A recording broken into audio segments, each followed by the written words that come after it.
Всем привет, и с вами влог. But if I lay down and I play dead and I stay dead, maybe you'll get sick of being the monster out of my head, under my bed, think you're something. Сегодня, да, будет вложенная часть все-таки. Никакой особо полезной информации на мой счет мои влоги не несут, но некоторым они нравятся. Спасибо, что смотрите. Я вам не рассказывала, а потом думаю, а почему я вам это не рассказываю? Я делаю десерты. И я думаю, что вы должны, просто обязаны об этом знать. Вот такой Наполеон у нас сегодня будет на ужин. Я его еще не украсила. И вот такую коробочку конфет я сделала в подарок человеку, который нам меняет деньги с рублей на динары. Он нас, впрочем-то, очень сильно выручает. Он у меня уже заказывал торт, ему очень понравилось. И вот я решила сделать им такой небольшой подарочек. Конфеты с сыром с плесенью и там еще одни конфетки. Чтобы вы понимали, от торта всегда остаются остатки, в общем-то. Вот. И я их вот сейчас доедаю с кофеечком.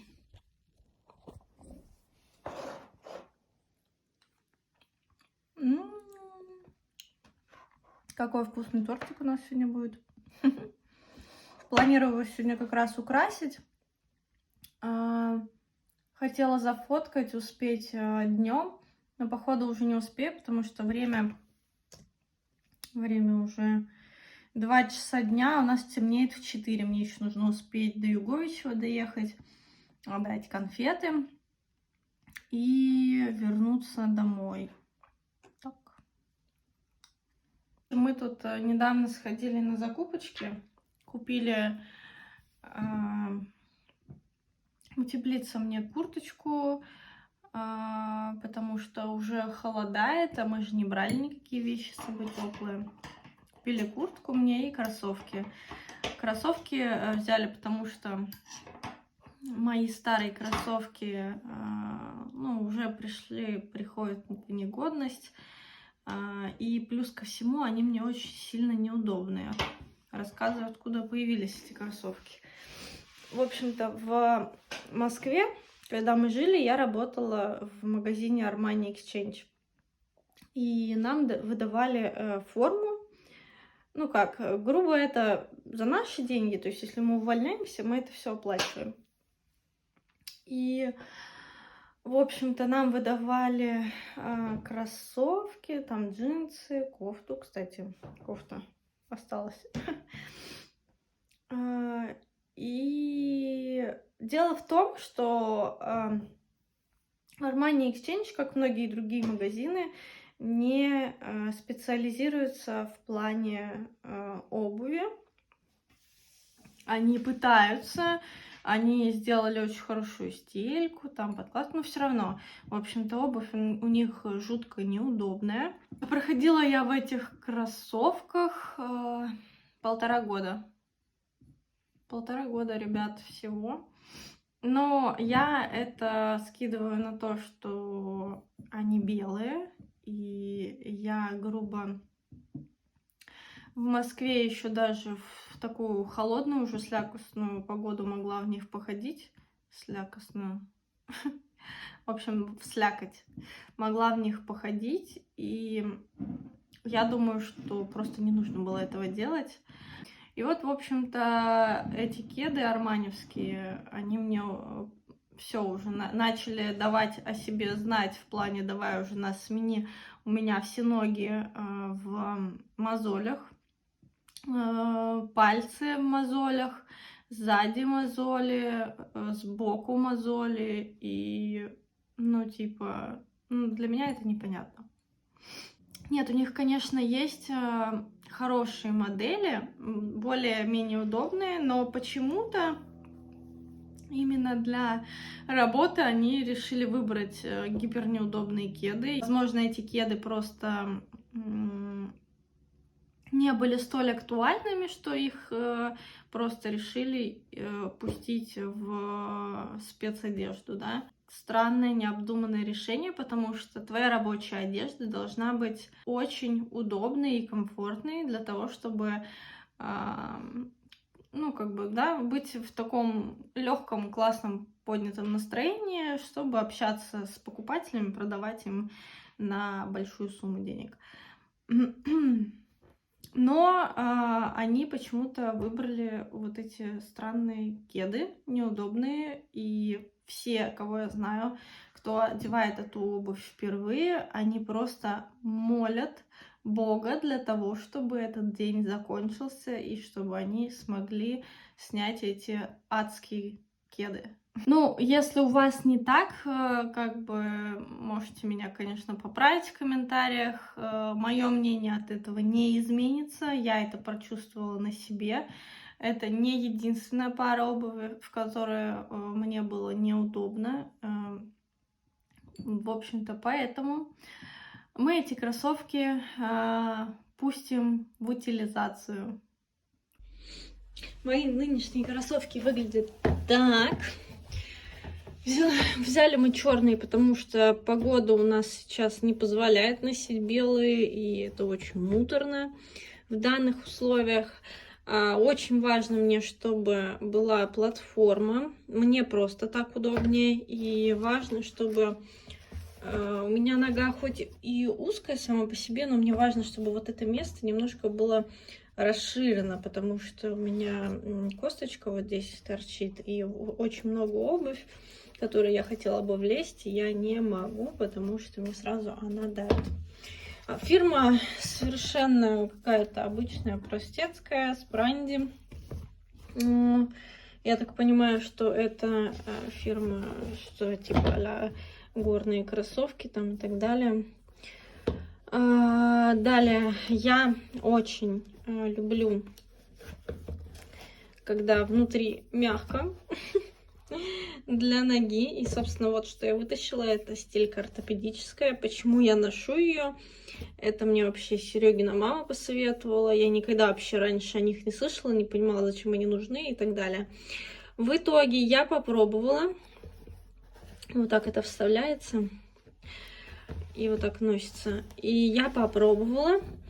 С этими стельками действительно я могу ходить намного больше, и мои ноги становятся более выносливые, потому что эта стелька, во-первых, уменьшает нагрузку на суставы коленные, голеностопные, тазобедренные, но еще и ну, как бы повышает, я не знаю, выносливость ног.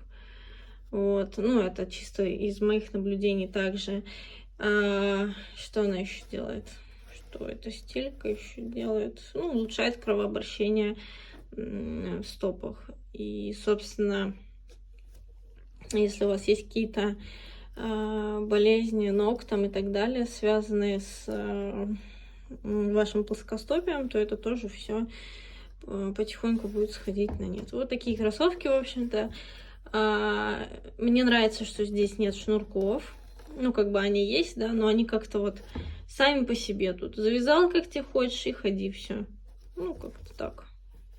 Очень нравятся мне эти кроссовки. Ну и также я, наконец, решилась преобразиться. Я хочу сменить цвет волос, как я вам уже говорила в прошлом видео. Я купила себе краску темного цвета. Ну, результат вы сможете уже увидеть в последующих видео. Я буду темно-каштанового цвета, почти черного. Удачи мне и вам. Ну что, мы собрались в путь? Ой, погода прекраснейшая. Есть такая особенность в Сербии.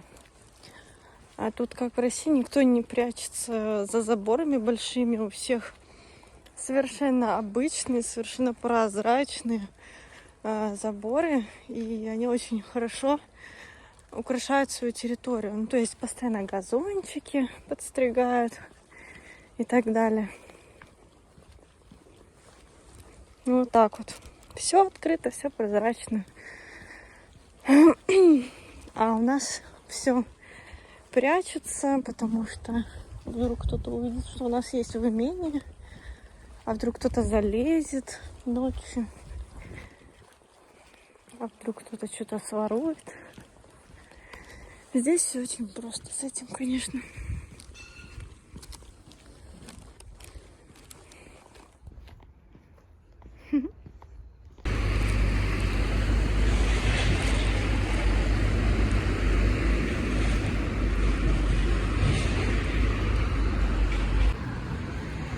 Господи, как я люблю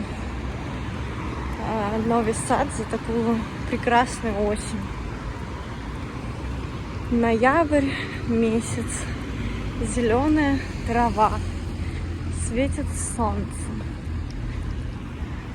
легко дышать. Какие эпитеты еще привести в пример? Блин, ну красота, посмотрите, картинка какая яркая. Ой, иду и наслаждаюсь визуально. Прям питаюсь красотой.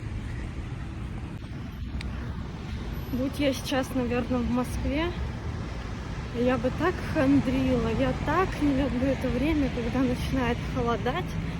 Особенно, когда холодать начинает рано. Ты еще не насладился всеми теплыми денечками. А в Москве ты ими не насладишься, в принципе-то. Ну, короче, я обожаю эту осень, эту сербскую осень. И я настолько довольна и рада, вы не представляете, у меня внутри просто переворачивается все. Мне так все нравится. И воздух хороший, и ветра нет, и солнце светит. И в принципе тепло. Встретилась, передала конфетки.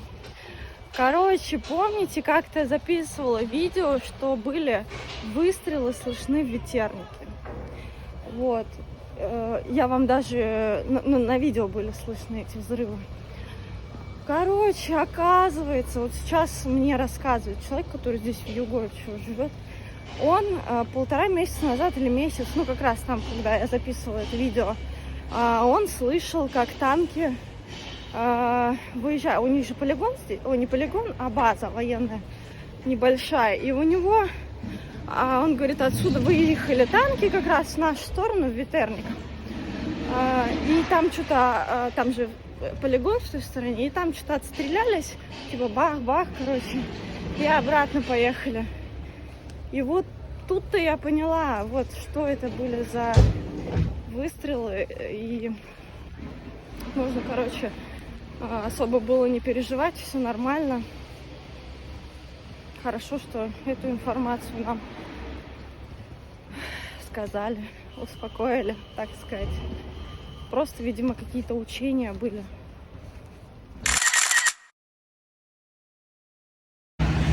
Кому интересно, в Нови Саде нет Икеи, но есть вот в этом здании пункт выдачи.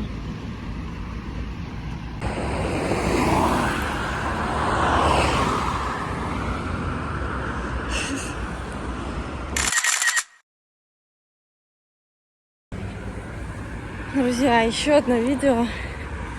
Я не могу этим прекрасным видом наглядеться. Сейчас солнышко зашло за здание. А это просто поросячий восторг, реально.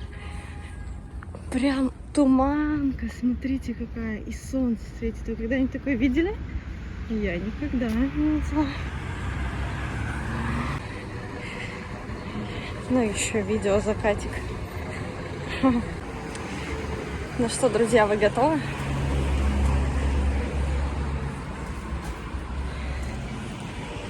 Господи, это как будто я в рай выхожу, смотрите. Просто рай.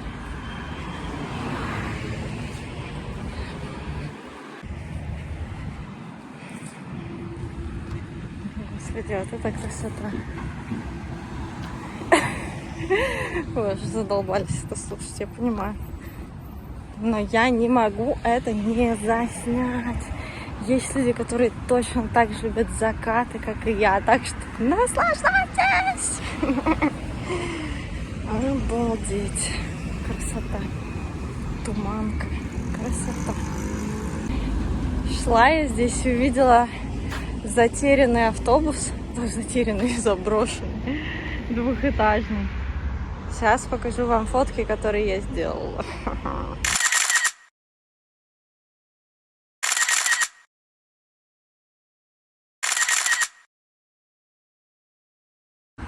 У меня уже память заканчивается на телефоне, но я не могу это не снимать.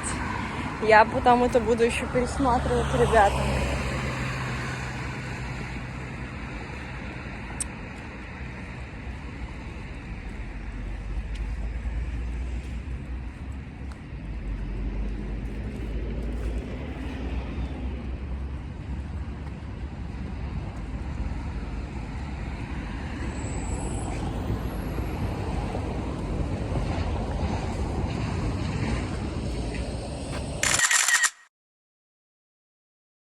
Я думаю, что это заслуживает отдельную рубрику. Как вам такое? Может быть, выпускать такие специализированные видео тоже?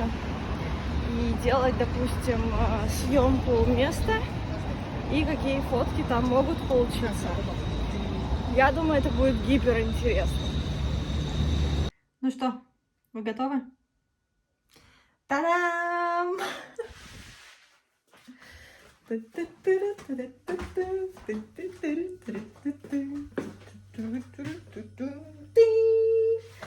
Цвет мне понравился. Цвет, мне кажется, вообще бомба. Мне вот прям, знаете, не хватало, наверное, вот какой-то яркости. Вот я на себя действительно в зеркало смотрела и думаю, ну вот чего-то чуть-чуть, вот совсем чуть-чуть что-то добавить, изменить. И, пожалуйста, вуаля, все под мое настроение. Не к тому, что у меня настроение цвет черный, нет. Настроение у меня яркое, поэтому и человек должен быть яркий. Я на самом деле же красилась, как я вам рассказывала, уже так, ну вот вчера вспомнила с сестренкой своей, что это было где-то 9 лет назад она меня последний раз красила. Так вот, тогда почему-то это выглядело, как будто я ведьма. Ну, может, это, конечно, и сейчас так выглядит, но я, главное, так не считаю. Но раньше я так считала. Я смотрелась в зеркало и действительно видела какую-то ведьму, и мне не нравилось. И, ну, вроде как классно, там, ярко, там, и так далее, но почему-то вот под мое настроение прошлое мне вот не подходил тот цвет, а вот сейчас подходит.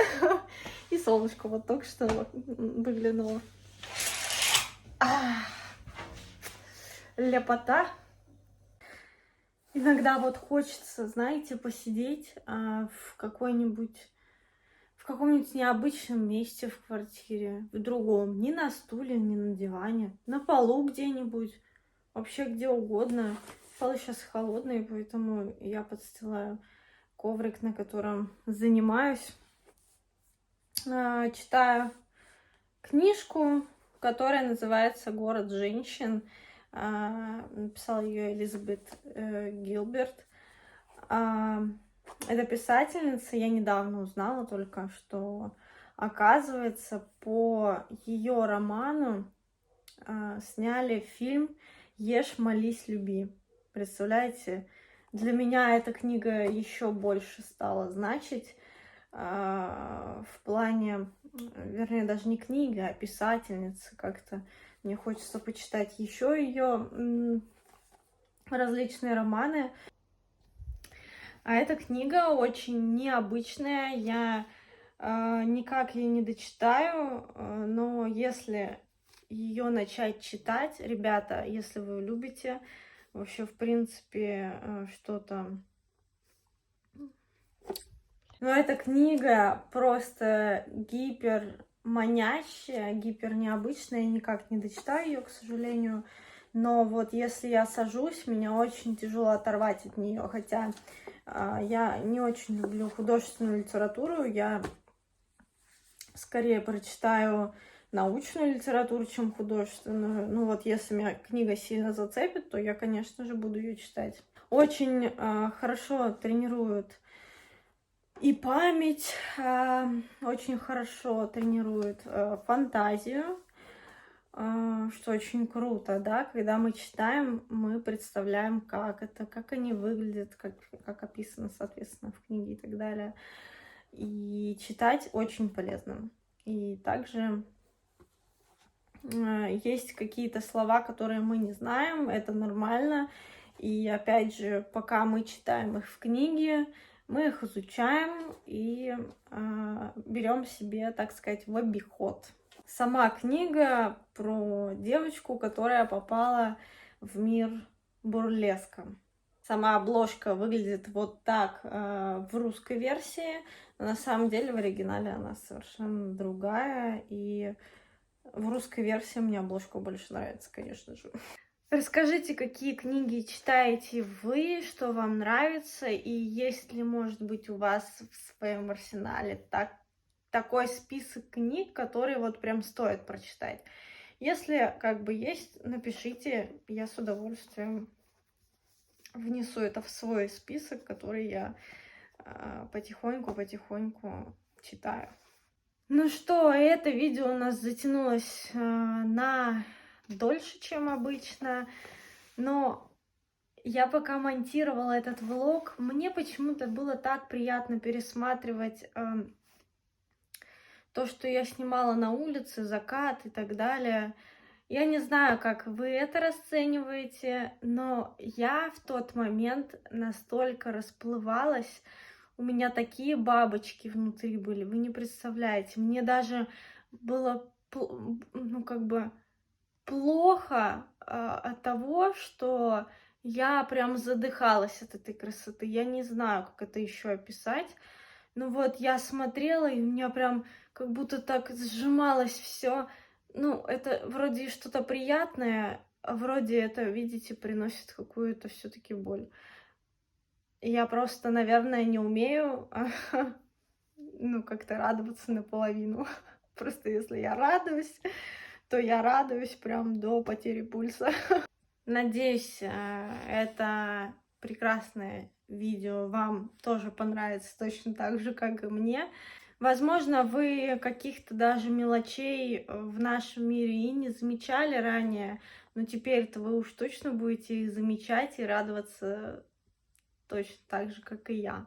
Надеюсь, что для вас этот влог был милым, теплым, добрым, который принес вам много душевной радости. И если это действительно так, то радости моей не будет просто предела. До встречи в новом влоге. Пока.